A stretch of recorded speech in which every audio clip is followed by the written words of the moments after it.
NFL Draft Bible on location. I mean, I believe I can have a good combination of speed and strength. I feel I'm very physical. I grew up playing defensive line my whole life until I came to college, so I mean, the physical side of the game of football isn't something that scares me the slightest. I feel confident in my abilities, and hopefully the team does too. Stanford has turned out quite a few tight ends. Yes, sir. Yeah, hopefully I can keep the trend going.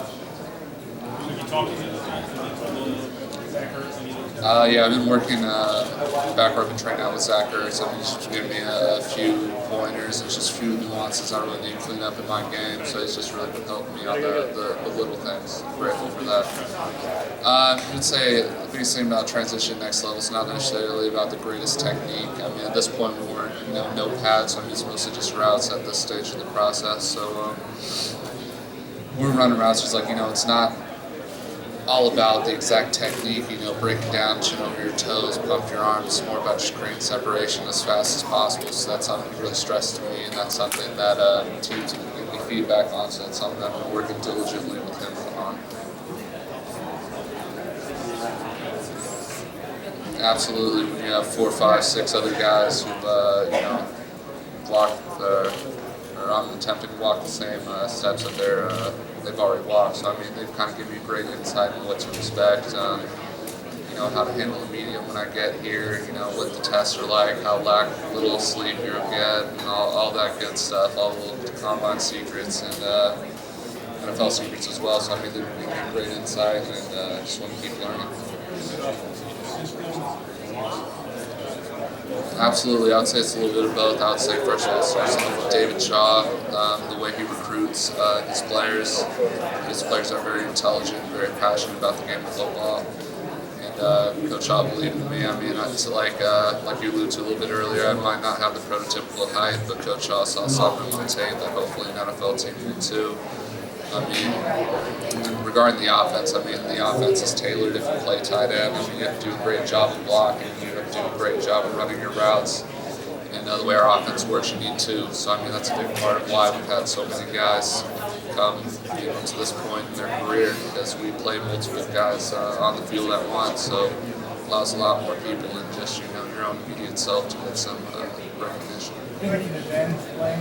Complex offense, transition to the pro? Oh, absolutely. I've been talking to some of the guys who are already on teams. They said the hardest playbook they've learned they already had to do when they're 18 and doing school already. So, I mean, it's a huge leg up, at least from what the older guys have told me.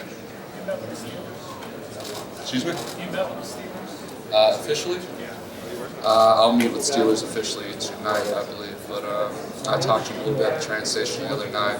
Great organization. Coach JD seems like a real knowledgeable guy, so hopefully I can pick his brain a little bit later. Are you expecting to participate in an open system with like 2 or 3 tight ends?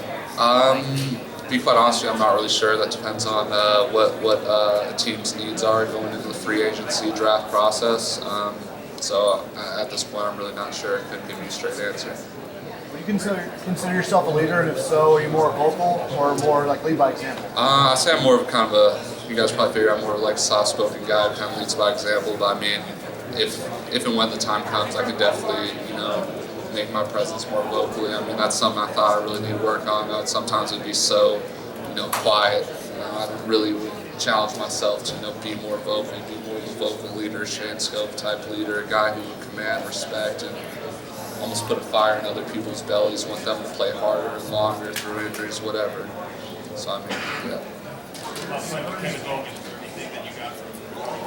Absolutely. I mean, he has the most wins in Stanford QB history, over John Elway, over Jim Plunkett, over Andrew Luck, but nobody wants to talk about that. I mean, that guy knows more than anybody. I mean, he started so many darn games. He can tell you a blitz before it happens. Like, I'll watch film with him, he'll just, I mean, he's not a route runner, I mean, he's a QB, but he'll teach me some things where I just been like, wow, just certain little things with timing. There are some cases, in the film where I'd give him a certain look, or he'd give me a certain look, because we'd be on the same page and see a certain change in the defense, and we would just capitalize on it. So, I mean, he's been a great part of my success, and I wish him success as well.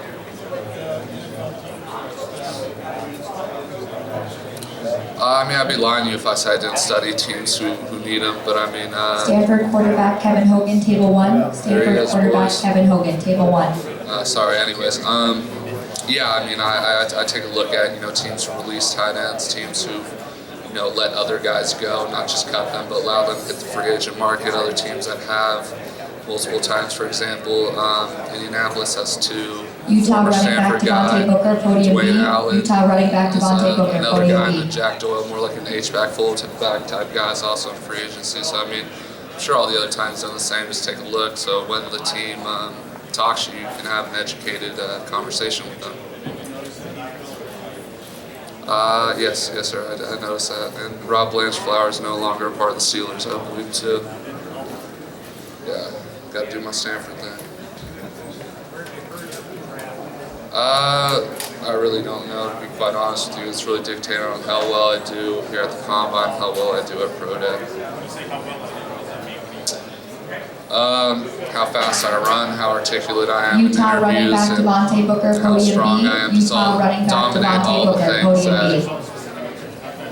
that I would say the 40, especially for tight ends. I mean, I've already weighed in at darn near 255. I mean, I don't think people will question if I'm big enough or not. Maybe a little short, but I can live with that. But it's all about straight inline speed for tight ends. So I mean, the 3-cone and the pro shuttle are very important drills, but at the same time, teams want to have a guy who can stretch the defense vertically and attack the middle of the field, which no matter what kind of defense you run that area, the defense is always open. So, Packers coach Mike McCarthy was back here. Packers coach Mike McCarthy was talking about Ty Montgomery and being so ready for the NFL right away.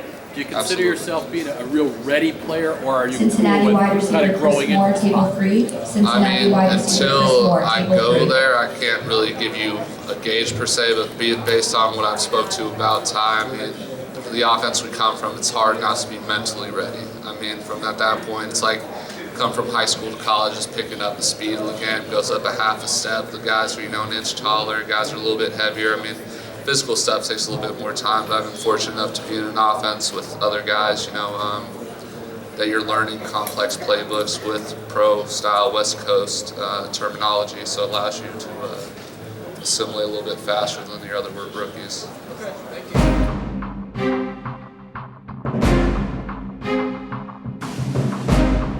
NFL Draft Bible on location.